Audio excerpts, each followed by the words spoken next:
Hoje não está escrito Arqueologia e a Bíblia, com o nosso convidado especial do programa Evidências, o Dr. Rodrigo Silva. Voltaremos dentro de 30 segundos para iniciar nosso programa.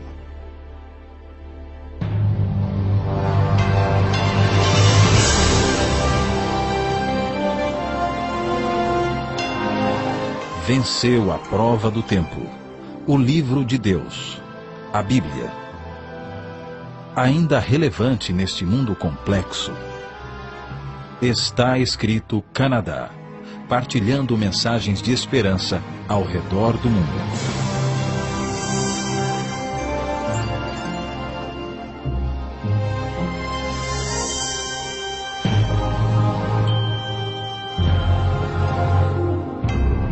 Boas-vindas aos nossos telespectadores que estão conosco no mais um programa do Está Escrito.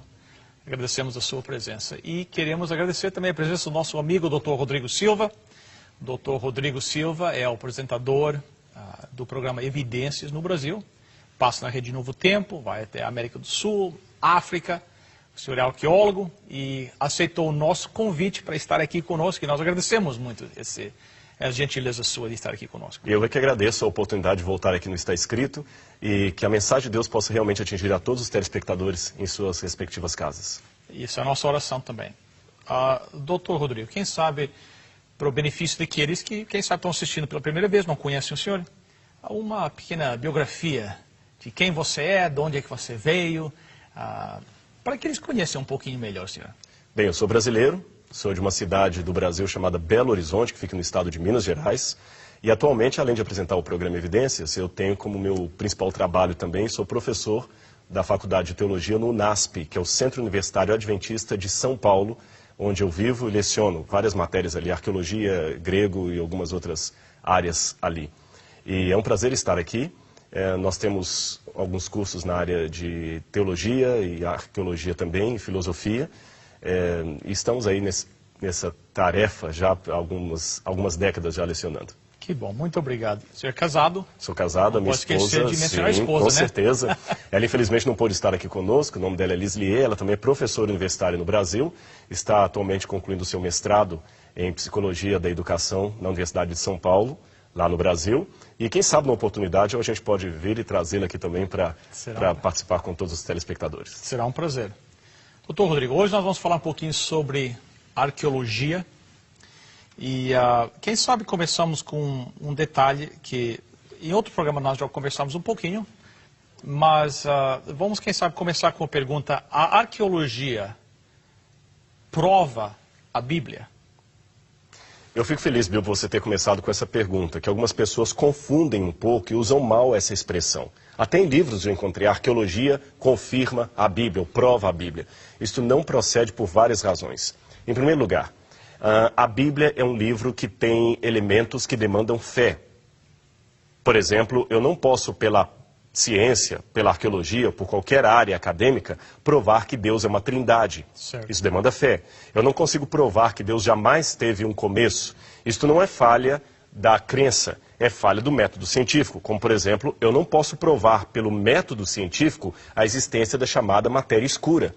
Os físicos afirmam que existe uma matéria escura, que em torno de 70 e poucos % do universo é constituído por uma matéria chamada matéria escura. Mas ela é tão grandiosa que ela escapa à experimentação, à observação. Então, nem tudo que escapa à observação e experimentação é inexistente, pelo contrário, existe. Nós é que somos limitados para verificar aquilo. Ora, se a matéria escura, que os físicos afirmam que existe, escapa à observação e experimentação, escapa ao método científico, Deus, que é maior do que isto, por que não escaparia?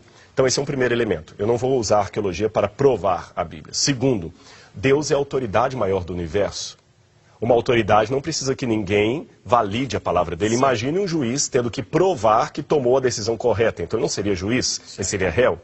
Imagine um policial tendo que provar que você realmente estava infringindo a lei. Certo. Ele não seria um policial, ele não teria fé pública. Deus é uma autoridade maior. Se Deus tivesse que ter a palavra dele comprovada para alguém, não seria Deus. Então qual o papel da arqueologia? Muito bem, Bill, a arqueologia me ajuda a confirmar a história que a Bíblia apresenta. Se a história que a Bíblia apresenta é um mito, então a teologia que está assentada nessa história também será mitológica, será irreal. Porém, se aquela história procede, a doutrina, a teologia que se sustenta naquilo também procederá. A arqueologia também me ajuda a compreender algumas passagens da Bíblia que são obscuras, por causa do hiato de milênios entre nós e o livro sagrado. Tá certo? Eles escreveram numa outra cultura, numa outra língua, numa outra conotação de tempo. Então nós temos que, através da arqueologia, voltar no passado, chegar até lá, olhar nos olhos daquela pessoa de uma maneira o mais contemporânea possível e entender o porquê daquelas vicissitudes, daqueles comportamentos, daquelas expressões idiomáticas. A arqueologia ajuda a ler a Bíblia em 3D. Muito bem. Dom Rodrigo, existem algumas evidências, eu creio, que o mundo diz que é preciso fé para acreditar, mas na realidade existem algumas provas arqueológicas. Por exemplo, Adão e Eva. Muitas pessoas dizem, não, para acreditar em Adão e Eva é preciso ter fé. Mas será que existem provas, evidências, quem sabe, arqueológicas da existência de Adão e Eva, do dilúvio? Aliás, aqueles primeiros capítulos lá do livro de Gênesis, que o mundo aí diz, não, isso é fantasia, isso é elemento de... Vocês precisam ter fé, mas será que existem algumas evidências de que aconteceram esses acontecimentos que a Bíblia declara lá no começo da Bíblia? Em primeiro lugar, Bill, vamos definir academicamente o que é evidência. Às vezes as pessoas não entendem bem o sentido de evidência. Pensam que evidência seria um DNA de Adão, um pedaço da orelha dele, a foto ossada. Não é assim que a gente trabalha com o método científico. Evidências são elementos que aparecem num determinado campo e que me permitem construir hipóteses de trabalho em cima daquilo. Então, por exemplo... Uma hipótese lógica. Uma hipótese lógica. Se eu chego numa casa, eu encontro ali uma bola, o vidro da casa quebrada, eu tenho ali algumas evidências. A partir do momento que eu descrevo essas evidências de modo acadêmico, eu tenho um fato científico. Okay. A bola estava... Não pode ser subjetiva a descrição. Não posso falar que a sala era grande e espaçosa. Ela tinha tantos metros por tantos metros. Não posso falar que ela estava suja. Ela tinha elementos aqui e ali. Não pode ser subjetivo. Aí eu tenho um fato científico. Em cima da evidência eu construo um fato científico. Depois que eu descrevi o fato científico, eu posso começar a ter interpretações. Okay. Então, se existem 2 ou 3 interpretações em pé de igualdade para explicar aquele fato que eu não presenciei, eu chamo isso de hipótese de trabalho. Okay. Uma hipótese. Se eu só tenho uma forma de explicar aquele fato e nenhuma outra igual, eu já vou um passo além, eu tenho uma teoria. Okay. Se eu consigo repetir o processo em laboratório e observá-lo, eu tenho uma lei. Então, essas coisas são importantes. As pessoas misturam hipótese com teoria como sendo... Não é a mesma coisa. Então, é uma progressão de hipótese... Até chegar à lei. Então, nós temos a evidência, nós temos o fato científico, hipótese de trabalho, teoria, lei. Okay. Agora, quando eu estou falando de história, eu não posso falar de lei, porque eu não posso repetir a história em laboratório. Certo. Eu fico mais no campo das evidências, subo no máximo até a hipótese. Evidência, fato científico e hipótese. Então, vamos pegar as evidências. Eu trouxe aqui comigo, gostaria de mostrar para você, Bill, e para as pessoas que estão em casa. Esse aqui é um tablete cuneiforme. Esta aqui é uma cópia. O original está no nosso museu lá no Brasil, eu não poderia trazer. No Museu do Louvre você tem vários tabletes desses, no Museu Britânico você tem, no Museu Metropolitan Museum de Nova York. Aqui você tem das primeiras formas de escrita da humanidade. Quando a humanidade começou a produzir os seus primeiros documentos em escrita cuneiforme, a primeira civilização surgiu, e qualquer acadêmico de história vai reconhecer isto, a primeira civilização do mundo surgiu na Mesopotâmia, onde hoje seria o Iraque, o conturbado Iraque. Ali foram as primeiras civilizações. E a primeira cidade que surgiu como civilização foi justamente a cidade de Eridu. Agora vamos raciocinar de uma maneira quase de detetive. Okay. Se a história de Adão e Eva for verdadeira, porque eu já tenho um testemunho dela escrito aqui na Bíblia. Certo. Falta verificar se esse testemunho procede ou não. Se essa história for verdadeira, Adão e Eva estariam no topo genealógico de todas as nações do mundo. Concorda comigo? Lógico. Eu estou trabalhando com 50% de chance de Moisés ter escrito uma mentira ou ter escrito uma verdade. Certo. Se for verdade, Aqueles primeiros povos que surgiram ali eram descendentes de Adão e Eva. Lógico. E cronologicamente falando, também estariam próximos a Adão e Eva pela cronologia bíblica. Se for verdade o que a Bíblia falou, nos primeiros documentos da humanidade, eles deveriam fazer referência a Adão e Eva, ancestral comum. Lógico. Concorda? Um outro detalhe. Se o evento histórico é grande demais e traumático demais, ele vai deixar marcas na geração seguinte. Lógico. Isso é óbvio. Não é? Os primeiros judeus que sobreviveram ao holocausto nazista, da Segunda Guerra Mundial, todas as gerações falavam do nazismo. Até hoje, quantos anos já se passaram desde a Segunda Guerra? E você ainda tem o filme A Lista de Schindler sendo exibido, você tem outros livros sobre... Os judeus até hoje têm o trauma do nazismo, eles contam e recontam a história. Então, da mesma maneira, se aqueles elementos de Gênesis 1 a 11 ocorreram, um dilúvio catastrófico, a expulsão do casal, do paraíso, do Éden, eram coisas que deveriam estar na memória do povo. Terceira regra, antes de nós avaliarmos as evidências. À medida que a história vai passando, ela vai se mitologizando. Algumas pessoas vão acrescentando dados, tirando outros, modificando. No Brasil nós temos uma brincadeira, que eu não sei se aqui no Canadá tem, a gente chama de telefone sem fio. Vai falando em ouvido. Vai falando e chega distorcido. Porém, apesar de chegar distorcido, alguns elementos da história original permanecem. Então minha pergunta é, quais foram as primeiras histórias que as primeiras civilizações do mundo contaram?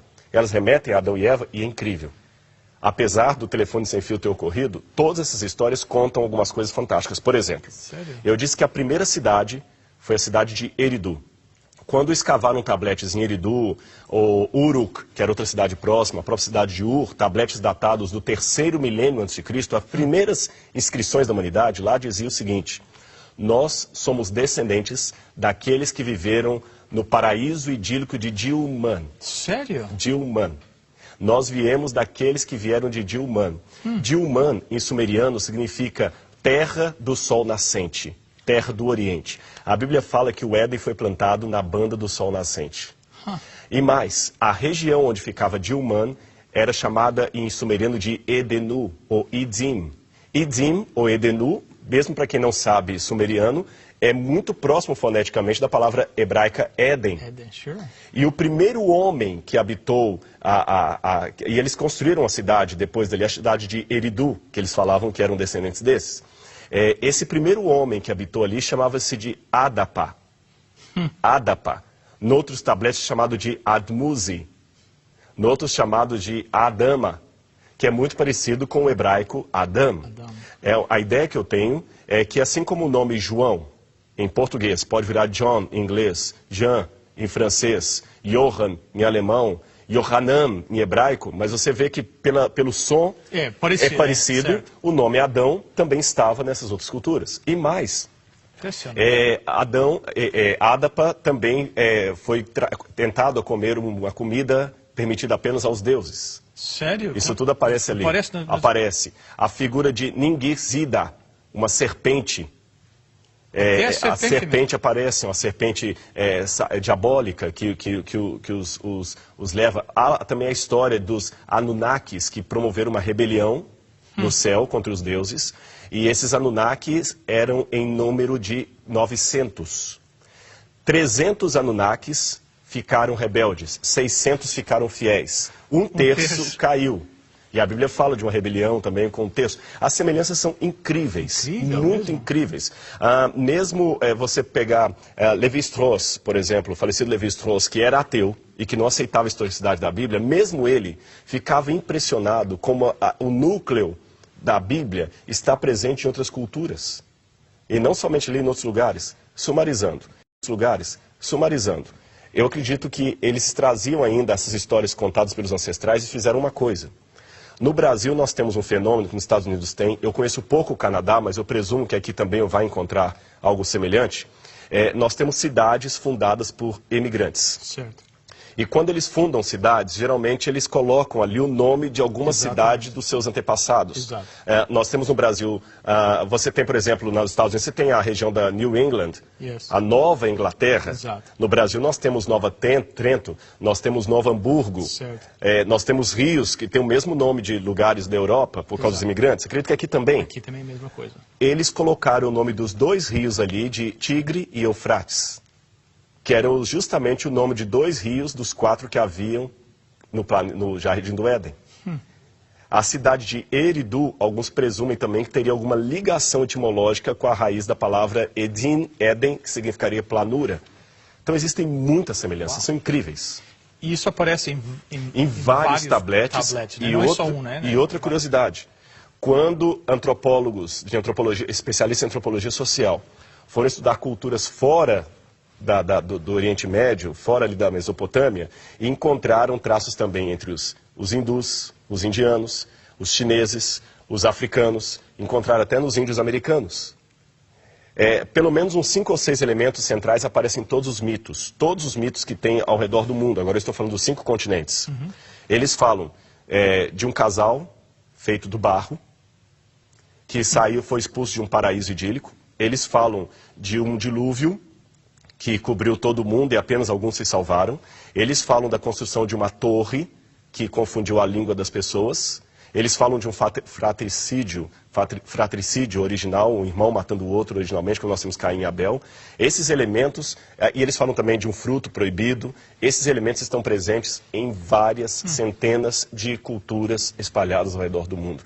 Isso me faz supor, como acadêmico, que não é uma lenda, mas é uma história tão real que todos os povos que derivaram dela a testemunham por uma fonte comum. Não é que a Bíblia copiou esses mitos.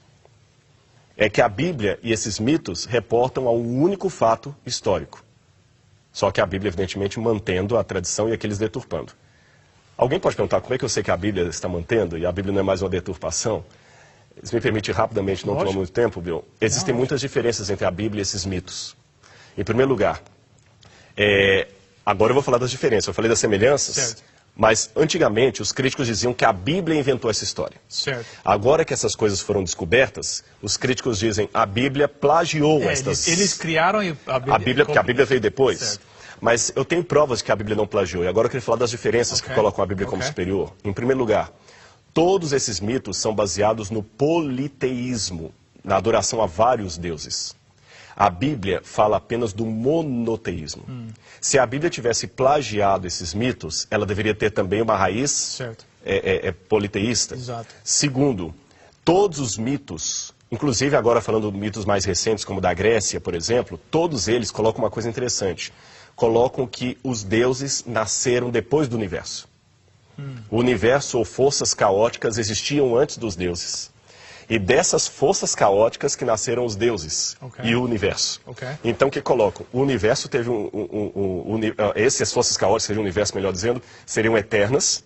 E os deuses nasceram depois. A Terra seria uma criação dos deuses, mas a Terra não é o universo. Interessante, o universo é eterno, os deuses nasceram depois. A Bíblia é o contrário. A Bíblia coloca que Deus criou o universo. Até a época de Albert Einstein, os mitos estariam com mais razão para os cientistas do que a Bíblia, porque até a época de Albert Einstein costumava-se dizer que o universo era eterno. Mesmo Isaac Newton, apesar de crer na Bíblia, trabalhava com a hipótese de um universo eterno. Mas desde Albert Einstein e o Hubble e as pesquisas sobre o começo do universo, o Big Bang, como alguns querem chamar, não interessa aqui o ponto, o fato é que o universo teve um começo. Hoje, qualquer físico admite isso. O universo teve um começo. E o único livro da antiguidade que fala de um começo para o universo é a Bíblia. Sério? Os outros colocam os deuses como filhos do universo. Pega a mitologia grega, né, os titãs, Zeus nasce bem depois, Poseidon nasce, Deus não nasce. Outro detalhe, nesses mitos mesopotâmicos, os deuses resolvem destruir a terra, eles criam a humanidade no começo para que a humanidade substitua aquela terça parte dos Igigi, que eram os Anunnakis rebeldes. Certo. Até aí tudo bem. Mas eles queriam apenas servir. Nos mitos, os deuses fizeram o jardim de Edin para seu próprio gozo. Certo. E criaram o homem do pó da terra para servir de empregado deles. Certo. A Bíblia diz que não. Deus criou o jardim para o benefício do ser humano. Certo. E Deus não criou o homem para servi-lo como um capricho seu. Certo. Então tem várias diferenças. Na Bíblia, a humanidade é destruída pelo dilúvio porque a humanidade se tornou corrupta. Nos mitos sumerianos, a humanidade é destruída por um dilúvio porque, trabalhando, eles estavam fazendo barulho e atrapalhando o sono dos deuses. Então a superioridade filosófica da Bíblia é sem tamanho. E o último elemento que eu poderia dar. Você pode hoje, eu convido, se você quiser ler uma tradução em inglês, o mito de Ádapa, os mitos de Ana, os mitos mesopotâmicos, se o telespectador quiser ler, pode ler. Mas eu duvido que a leitura de qualquer um desses mitos irá transformar a sua vida.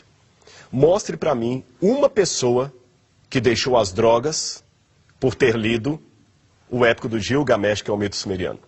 Mostre para mim uma pessoa que teve a vida dele transformada, que venceu a depressão porque estudou aquelas coisas. Eu estudei isso, mas a minha Bíblia foi transformada por esse livro. E eu conheço os dois. Eu conheço isso e conheço literatura sumeriana. Mas esse aqui me transformou, aquele não. E não é uma experiência particular. Investigue no mundo inteiro. Quem foi transformado pelos outros? Esse livro realmente tem um diferencial que nenhum outro possui. Há quanto tempo é que essas verdades, o mundo conhece isso que o senhor acabou de falar? Quantos anos? Bom, na verdade, a arqueologia é uma ciência relativamente nova. Quando a gente fala de 200 anos, isso é novo para uma ciência. A arqueologia mesmo, ela começou em 1798, segundo alguns, quando Napoleão Bonaparte e seus homens estavam fazendo um intercurso no Egito para evitar que o exército da Inglaterra chegasse até a Índia. Então ali eles encontraram por acidente a Pedra de Roseta. Napoleão tinha um batalhão de pessoas no exército que eram cientistas, que eram artistas, que eram intelectuais. Esse pessoal pegou a Pedra de Roseta. A Pedra de Roseta foi confiscada pelos ingleses, por isso está no Museu Britânico hoje, mas por ironia do destino foi um francês que a traduziu, Champollion. Depois disso aí, as pessoas começaram a ter interesse em pesquisar a Mesopotâmia. E aí, foi um achado atrás do outro. Aí, depois você tem 1822, as pesquisas de Henry Layard, aí descobriu Nínive, Nippur, a própria cidade de Babilônia, e não parou mais, até hoje. Aí vieram os assiriologistas, começaram a decifrar os tabletes cuneiformes, e até hoje tem muita coisa, porque apesar de tudo isso, 90% do tesouro arqueológico ainda está perdido. Está perdido. Ação do tempo, vândalos, ladrões de sepultura, guerras, infelizmente muita coisa se perdeu. Mas os 10% que já foram encontrados ilumina tantas páginas da Bíblia que é fantástico. E realmente eu posso quase afirmar, como Jesus disse uma vez, se eles se calarem, as próprias pedras clamarão. Eu acho que as pedras estão clamando de alguma maneira. Agora, o senhor trouxe outra... eu não sei se... Nós temos uns 3 ou 4 minutos só. Eu vou só mostrar rapidamente para o telespectador. Quem sabe no próximo programa nós falamos um pouquinho mais. Exatamente. Então posso fazer já, até para o pessoal ficar conosco? Lógico. Você me convida para um próximo, então? Convido, então aproveito que eu gostaria de voltar aqui no programa Está Escrito. Então eu vou falar com você sobre esse tijolo aqui e qual a relação dele com a Torre de Babel. Mas, Bill, nós estamos proibidos de falar isso agora, viu? No próximo programa você vai saber qual a evidência arqueológica da Torre de Babel, o que esse pedaço, esse fragmento de tijolo aqui tem a ver com isso. Só vou antecipar, isso aqui não é réplica, esse é original. Isso aqui tem pelo menos 4.300 anos.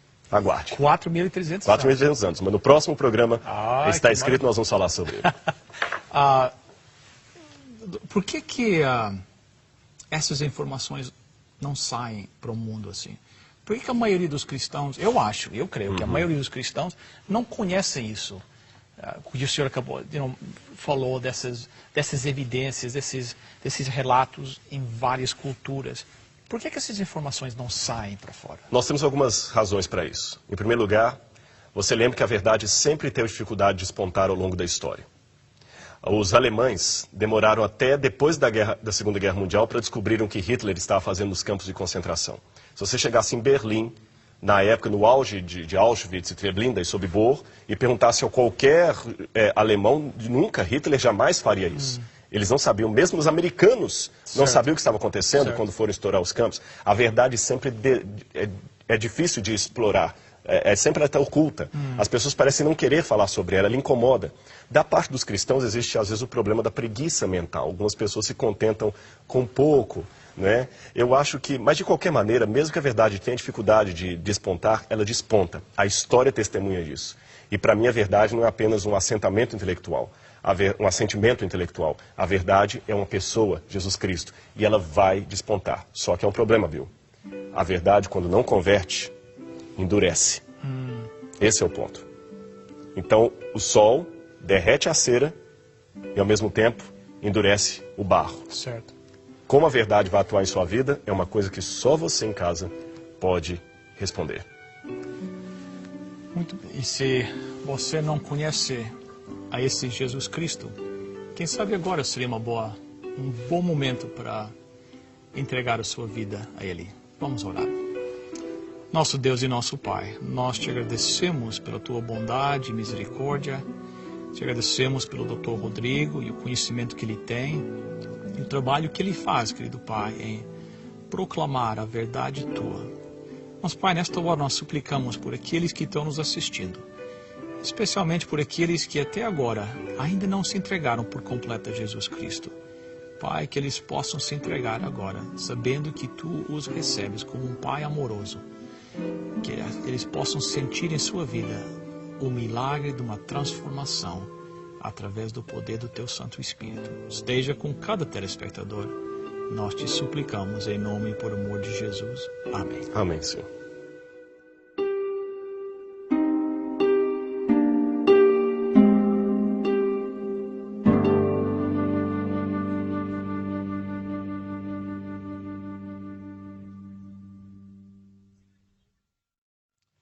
Bem, doutor Rodrigo, chegamos ao final de mais um programa. Mas a próxima semana estamos aguardando esse pedacinho de tijolo aí. Com certeza. Obrigado. Obrigado, telespectadores, também por estarem conosco. Lembre-se do website, estaescrito.ca. Lá, vocês tem um link lá que vocês podem assistir o programa do Dr. Rodrigo, Evidências, lá do Brasil. Você também pode assistir este programa, pode indicar para um amigo, um vizinho que não assistiu, que você sabe que essas informações seriam importantes. Lá você pode fazer isso também, do website, estaescrito.ca. Você pode mandar um pedido de oração, você pode mandar comentários sobre o programa e também, se o Espírito Santo tocar no seu coração, você pode mandar uma doação para o nosso ministério também. Até a próxima semana, que Deus nos guarde. Lembre-se, está escrito, nem só de pão viverá o homem, mas de toda a palavra que procede da boca de Deus.